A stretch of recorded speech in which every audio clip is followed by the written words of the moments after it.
Assalamualaikum warahmatullahi wabarakatuh. Kami dari kelompok 5 dari mata kuliah Analisis Laporan Keuangan ingin mempresentasikan materi dengan judul Analisis Pengkreditan. Sebelumnya kami akan mengenalkan anggota kelompok kami. Yang pertama ada Amira Ulfatul Husna, Muhammad Fauzi Anwar, Adisa Zahwa Salsabila, Mirza Danish, Umi Yuhaina, Desi Amanda Putri, dan Yasinta Nur Aprilia. Pertama, latar belakang. Untuk menjalankan kegiatan operasional perusahaan, kebutuhan akan dana mutlak harus tersedia karena tanpa ketersediaan dana tidak akan mungkin kegiatan perusahaan akan berjalan lancar. Dalam prakteknya, dana yang dibutuhkan perusahaan ada dua macam, yaitu untuk keperluan modal kerja dan investasi. Modal kerja yaitu modal yang dibutuhkan untuk membiayai operasional perusahaan sehari-hari, seperti membayar gaji, telepon, listrik, bahan baku, dan biaya lainnya. Modal kerja biasanya digunakan untuk kegiatan rutin perusahaan dan sifatnya jangka pendek. Sementara itu, modal investasi merupakan modal yang dibutuhkan perusahaan untuk jangka panjang, seperti membangun gedung, pabrik, membeli mesin-mesin, dan modal investasi lainnya. Kedua jenis modal ini sama pentingnya untuk dipenuhi perusahaan pada waktu tertentu.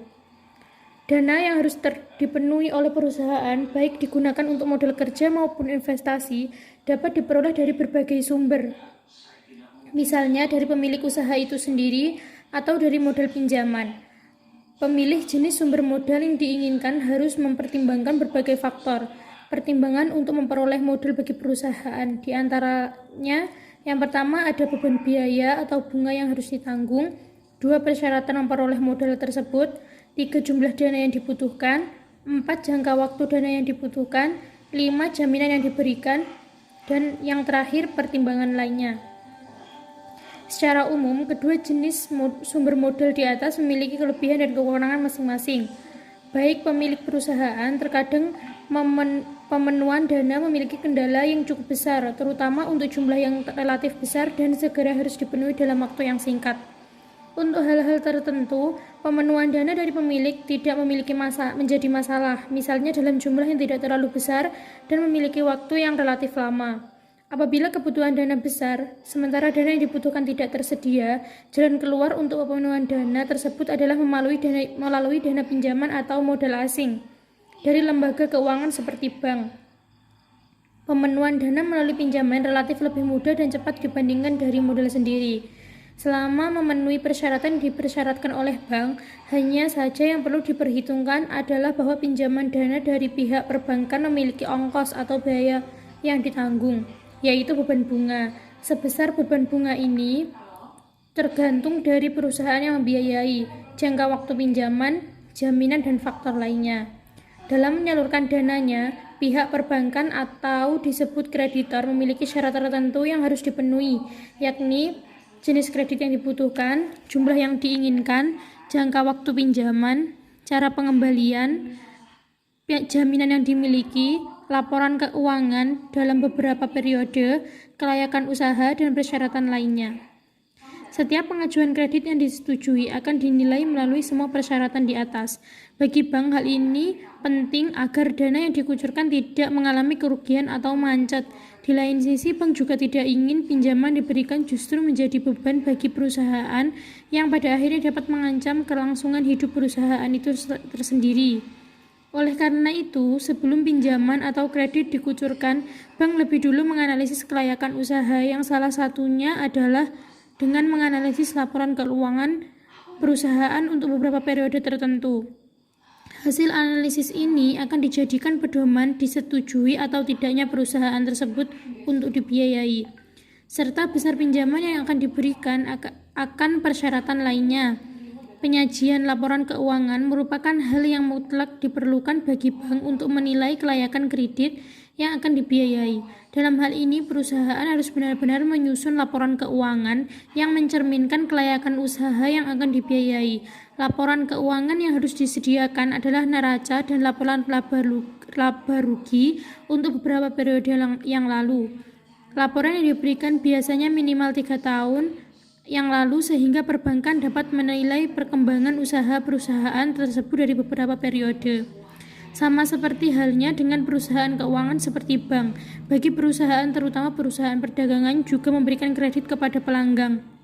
Tujuannya jelas, yaitu untuk meningkatkan penjualan dan laba. Pengertian kredit dalam perusahaan dagang sering disebut kredit perdagangan. Arti kredit perdagangan adalah penjualan barang atau jasa kepada pembeli secara kredit, atau dengan kata lain penjualan barang yang pembayarannya dilakukan secara angsuran atau dicicil untuk beberapa waktu. Pembahasan pengkreditan kredit dalam buku ini diartikan ke dalam dua hal, yaitu kredit dalam arti pemberian atau penyaluran dalam bentuk uang. Yang kedua, kredit dalam bentuk barang atau jasa. Dalam bentuk uang artinya pemberian pinjaman yang memberikan dana atau kreditor dan penerima dana bagi yang memperoleh dana tersebut disebut debitur. Persamaan kredit ini adalah adanya pembayaran kembali dengan cara angsuran atau cicilan dalam waktu tertentu. B. Arti penting kredit. Keuntungan dana kredit adalah jumlah yang dibutuhkan sesuai kebutuhan perusahaan, biasanya dalam jumlah besar. Kemudian, jangka waktu memperoleh dana tersebut relatif singkat, tentunya selama memenuhi syarat yang telah ditetapkan bank. Secara umum, dikatakan bahwa arti kredit adalah kepercayaan. Dalam bahasa Latin disebut creder, artinya kepercayaan pihak bank atau kreditor kepada nasabah atau debitur, di mana bank percaya nasabah pasti akan mengembalikan pinjamannya sesuai kesepakatan yang telah dibuat. Di Indonesia, pengertian kredit dibagi dua sesuai dengan jenis bank yang ada saat ini, yaitu kredit bagi bank konvensional atau barat dan pembiayaan bagi bank syariah atau Islam. Menurut UU Pokok Perbankan Nomor 10 Tahun 1998, kredit adalah penyediaan uang atau tagihan yang dapat dipersamakan dengan itu berdasarkan persetujuan atau kesepakatan pinjam-meminjam antara bank dengan pihak lain yang mewajibkan pihak meminjam melunasi utangnya setelah jangka waktu tertentu dengan pemberian bunga. Pengertian pembiayaan. Pembiayaan adalah penyediaan uang atau tagihan yang dapat dipersamakan dengan itu, berdasarkan persetujuan atau kesepakatan pinjam-meminjam antara bank dengan pihak lain yang mewajibkan pihak yang dibiayai untuk mengembalikan uang atau tagihan tersebut setelah jangka waktu tertentu dengan imbalan atau bagi hasil. Sementara itu, pengertian kredit perdagangan adalah penjualan barang di mana pembayarannya dilakukan secara angsuran atau cicilan sesuai kesepakatan yang dibuat antara penjual dan pembeli untuk jangka waktu tertentu dengan masing-masing hak dan kewajibannya. Adapun unsur-unsur yang terkandung dalam pemberian suatu kredit adalah yang pertama kepercayaan, yang kedua kesepakatan, yang ketiga jangka waktu, yang keempat risiko, yang kelima balas jasa. Yang C. Jenis-jenis kredit. Dalam menyalurkan kredit, dunia perbankan memiliki beberapa jenis kredit. Penentuan jenis kredit dipilah-pilah sesuai dengan kebutuhan, kegunaan, jangka waktu, sektor, dan pertimbangan lainnya. Jenis-jenis kredit yang lazim terjadi di dunia perbankan dilihat dari berbagai segi, yaitu sebagai berikut. Yang pertama dari segi kegunaan. Poin A, kredit investasi merupakan kredit yang diberikan untuk keperluan investasi, misalnya membangun pabrik, rumah, pembelian mesin-mesin, tanah, dan lainnya. Kredit investasi biasanya diberikan untuk waktu jangka panjang. Yang B, kredit modal kerja merupakan kredit yang diberikan untuk keperluan modal kerja, misalnya untuk membeli bahan baku, pembayaran gaji, dan biaya lainnya. Kredit modal kerja diberikan dalam waktu yang relatif pendek dan satu kali siklus operasi. Yang kedua dari segi tujuan. Yang A, kredit produktif merupakan kredit yang diberikan untuk menghasilkan suatu atau proses produksi, baik barang maupun jasa. Misalnya kredit diberikan untuk industri pabrik, pertanian, peternakan, pabrik, perhotelan, dan lainnya. Yang B, kredit konsumtif merupakan kredit yang diberikan untuk digunakan secara pribadi atau dipakai sendiri, misalnya membeli rumah atau kendaraan yang akan digunakan untuk keperluan pribadi. Yang C, kredit perdagangan merupakan kredit yang diberikan kepada para pedagang. Para pedagang membeli barang yang kemudian barang tersebut dijual kembali. Selanjutnya, poin yang ketiga, dari segi jangka waktu. Yang A, kredit jangka pendek merupakan kredit yang memiliki jangka waktu maksimal 1 tahun atau kurang dari 1 tahun. Yang B, kredit jangka menengah merupakan kredit yang memiliki jangka waktu 1-3 tahun. Namun dewasa ini banyak bank yang mengklarifikasikan menjadi kredit jangka panjang. Yang C, kredit jangka panjang merupakan kredit yang memiliki jangka waktu lebih dari 1 atau 3 tahun. Artinya ada bank yang mengklarifikasikan yang lebih dari 1 tahun menjadi kredit jangka panjang. Namun ada pula yang mengklarifikasikan lebih dari 3 tahun menjadi jangka panjang. Selanjutnya poin yang keempat, dari segi jaminan. Yang A, kredit dengan jaminan merupakan kredit yang syarat untuk memperoleh harus memiliki jaminan tertentu, baik harta, bergerak, tidak bergerak, atau jaminan lainnya. Yang B, kredit tanpa jaminan merupakan kredit yang diberikan tanpa jaminan apapun secara real, namun sebenarnya meskipun tidak ada jaminan, dalam praktiknya ada jaminan kemampuan membayar dari nasabah. Misalnya pegawai tetap memiliki penghasilan tertentu. Poin yang kelima, dari segi sektor usaha. Yang A, kredit sektor pertanian merupakan kredit yang diberikan kepada para petani, baik tanaman jangka pendek yang kurang atau maksimal 1 tahun maupun jangka panjang atau lebih dari 1 tahun atau 3 tahun sesuai persyaratan bank. Yang B, kredit sektor industri merupakan kredit yang diberikan kepada industri, baik industri kecil, menengah maupun besar. Yang C, kredit sektor perumahan merupakan kredit yang diberikan untuk kepemilikan rumah atau properti lainnya.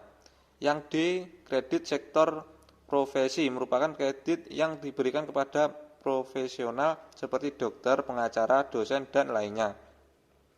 Yang E, kredit sektor pertambangan merupakan kredit yang diberikan untuk pengusaha yang bergerak dalam bidang pertambangan seperti emas, batu bara, timah, ataupun tambang lainnya. Yang F, kredit sektor pendidikan merupakan kredit yang diberikan dunia pendidikan seperti kredit mahasiswa. Dan yang terakhir yang G, kredit sektor lainnya. Peroleh harus memiliki jaminan tertentu, baik harta, bergerak, tidak bergerak, atau jaminan lainnya. Selanjutnya yaitu perhitungan kebutuhan kredit. Terkadang seringkali nasabah mengajukan kredit dengan jumlah tertentu yang tidak sesuai dengan kebutuhan yang sebenarnya. Tidak jarang pula bank menolak memberikan jumlah yang diinginkan oleh nasabah dengan alasan memang jumlah yang dibutuhkan melebihi dari yang diminta. Namun terkadang bank juga menawarkan kepada nasabah untuk menambah jumlah kredit di atas jumlah yang diminta. Oleh karena itu, persetujuan suatu kredit termasuk jumlah kredit yang dibutuhkan ditentukan oleh perbankan. Untuk itu, dalam hal memutuskan kredit, pihak perbankan memerlukan suatu perhitungan agar kebutuhan yang diinginkan sesuai dengan kebutuhan yang sesungguhnya. Mengapa diperlukan perhitungan untuk menilai kebutuhan suatu kredit? Bukankah semakin banyak yang diminta, sebanyak itu pula yang disetujui, toh nasabah yang akan membayar dan bank akan memperoleh keuntungan dari bunga yang dibebankan ke nasabah tersebut. Untuk menjawab pertanyaan di atas, ada beberapa alasan mengapa diperlukan penilaian kebutuhan suatu kredit, yaitu yang pertama, agar jumlah yang diberikan sesuai dengan kebutuhan, karena jika berlebihan justru akan menjadi beban bagi nasabah. Yang kedua, jika jumlah diberikan kurang, nasabah akan mengalami kesulitan melakukan kegiatannya. Yang ketiga, kebutuhan kredit disesuaikan dengan kemampuan nasabah untuk membayar angsuran.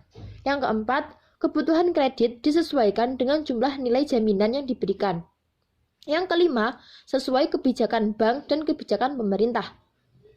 Pokok persoalan yang sering timbul adalah terkadang nasabah dalam mengajukan kredit memang sengaja melebihi dari yang diinginkan. Alasannya adalah mereka tahu bahwa pihak bank pasti tidak akan menyetujui jumlah pinjaman yang mereka inginkan. Untuk menentukan jumlah kredit yang sesungguhnya dapat dilakukan dengan berbagai cara. Yang pertama, nilai jaminan. Yang kedua, penghasilan nasabah atau gaji. Yang ketiga, jumlah biaya yang akan dikeluarkan nasabah untuk pembiayaan usahanya tersebut. Yang keempat, studi kelayakan. Artinya, bank terlebih dahulu menilai jumlah yang dibutuhkan sesuai dengan kelayakan usahanya. Yang kelima, analisis rasio. Artinya, persetujuan jumlah kredit diputuskan dengan mempertimbangkan berdasarkan dengan rasio keuangan nasabah yang terlihat dari laporan keuangan. Yang keenam, cara lainnya. Berikut merupakan contoh kasus untuk menilai biaya kebutuhan kredit yang dikeluarkan jika hendak mendirikan SPBU. Analisis kredit. Sebelum suatu kredit diputuskan, terlebih dahulu perlu dianalisis kelayakan kredit tersebut. Tujuannya adalah untuk menghindari kredit yang dibiayai nantinya tidak layak. Kalau ini terjadi, kemungkinan besar bank akan menderita kerugian karena ketidakmampuan nasabah untuk mengembalikan pinjamannya, alias macet. Tidak hanya itu saja, karena ketidakmampuan membayar angsuran kredit, nasabah juga akan terkena dampak dari beban yang harus dibayar yang justru dapat mengancam kelangsungan hidup perusahaan lebih lanjut. Macetnya pembayaran kredit nasabah memang bukan hanya karena salah perhitungan dalam analisis kredit yang sesungguhnya, akan tetapi dapat terjadi karena faktor lainnya, misalnya objek kredit yang dibiayai terkena bencana alam. Namun paling tidak apabila kredit telah dinilai secara baik, risiko kredit macet dapat diminimalkan. Oleh karena itu, sebelum kredit dikucurkan wajib untuk terlebih dulu dianalisis kelayakannya. Analisis kredit dapat dilakukan dengan berbagai alat analisis. Dalam praktiknya, terdapat beberapa alat analisis yang dapat digunakan untuk menentukan kelayakan suatu kredit, yaitu sebagai berikut. 1. Dengan 5 of C. A. Karakter adalah sifat atau watak nasabah. B. Capacity, yaitu analisis yang digunakan untuk melihat kemampuan nasabah dalam membayar kredit. C. Capital adalah untuk menilai modal yang dimiliki oleh nasabah yang dibiayai kredit. Condition, yaitu kondisi umum saat ini dan yang akan datang tentunya. Kondisi yang akan dinilai terutama kondisi ekonomi saat ini. Apakah layak untuk membiayai kredit untuk sektor tertentu. Kolateral merupakan jaminan yang diberikan nasabah kepada bank dalam rangka pembiayaan kredit yang diajukannya. 2. Dengan 7 of B. A. Personality atau kepribadian merupakan penilaian yang digunakan untuk mengetahui kepribadian si calon nasabah. B. Purpose, yaitu tujuan mengambil kredit. C. Party, artinya dalam menyalurkan kredit, bank memilah-milah menjadi beberapa golongan. D. Payment adalah cara pembayaran kredit oleh nasabah. E. Prospect, yaitu untuk menilai harapan ke depan terutama terhadap objek kredit yang dibiayai.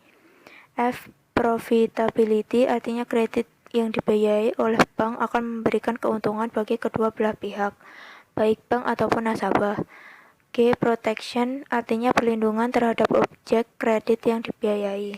Pertama, aspek hukum, yaitu penilaian yang ditujukan untuk menilai kelengkapan dari surat-surat atau dokumen yang dimiliki, seperti izin-izin usaha atau dokumen pendukung lainnya. Kemudian aspek pasar dan pemasaran dilakukan untuk menilai prospek pasar yang akan dimasuki, seperti ada tidak pasar yang akan dimasuki, kemudian seberapa besar pasar dan peluang pasar yang ada. Kemudian dalam aspek keuangan, hal-hal yang perlu diperhatikan adalah sumber-sumber dana yang akan diperoleh untuk membiayai usaha. Kemudian bagaimana kebutuhan biaya investasi secara rinci. Kemudian penilaian pada aspek teknis atau operasi dikaitkan dengan penentuan lokasi usaha, tata letak atau layout, teknologi yang digunakan, dan metode sediaan perusahaan. Kemudian aspek ekonomi sosial, untuk suatu usaha tertentu, terutama usaha dalam skala besar, sangat penting untuk dinilai. Kemudian aspek organisasi dan manajemen merupakan aspek untuk menilai organisasi perusahaan seperti struktur organisasi yang dimiliki. Kemudian aspek yang dinilai dalam aspek AMDAL ialah dampak usaha yang akan dijalankan terhadap lingkungannya. Jadi untuk menilai kelayakan suatu kredit, biasanya bank menilai dari laporan keuangan yang disajikan, baik laporan keuangan neraca, laporan laba rugi, laporan kas, atau laporan perubahan modal. F. Kebijakan kredit perdagangan. Perbedaan antara kredit yang diberikan bank dengan penjualan kredit oleh perusahaan dagang adalah sebagai berikut. 1. Bank menyalurkan kredit dalam bentuk uang maupun barang yang dibiayai oleh bank. Artinya, nasabah bisa memperoleh kredit dalam bentuk uang atau dalam bentuk barang. 2. Penjualan kredit oleh perusahaan dagang adalah perusahaan menjual barang dagangannya yang pembayarannya dilakukan di kemudian hari dengan cara angsuran atau dicicil. Terdapat beberapa tujuan perusahaan dagang dalam memberikan kredit, yaitu A. Meningkatkan penjualan, B. Meningkatkan laba, C. Menjaga loyalitas pelanggan. Meningkatkan penjualan dapat diartikan agar omset penjualan meningkat atau bertambah dari waktu ke waktu. Dengan penjualan kredit diharapkan penjual dapat meningkat mengingat sebagian besar pelanggan kemungkinan tidak mampu membeli secara tunai. Terkadang pembeli juga ingin mencoba lebih dulu produk ditawarkan sebelum menjadi pelanggan tetap, namun pembayaran tidak secara tunai. Bagi perusahaan yang hendak melakukan perluasan pasar, hal ini penting dilakukan untuk mengalahkan pesaingnya, meskipun juga mungkin melakukan kebijakan yang sama. Terima kasih. Kurang lebih seperti itu penjelasan dari kami. Jika ada kurang lebihnya, kami mohon maaf yang sebesar-besarnya. Wassalamualaikum warahmatullahi wabarakatuh.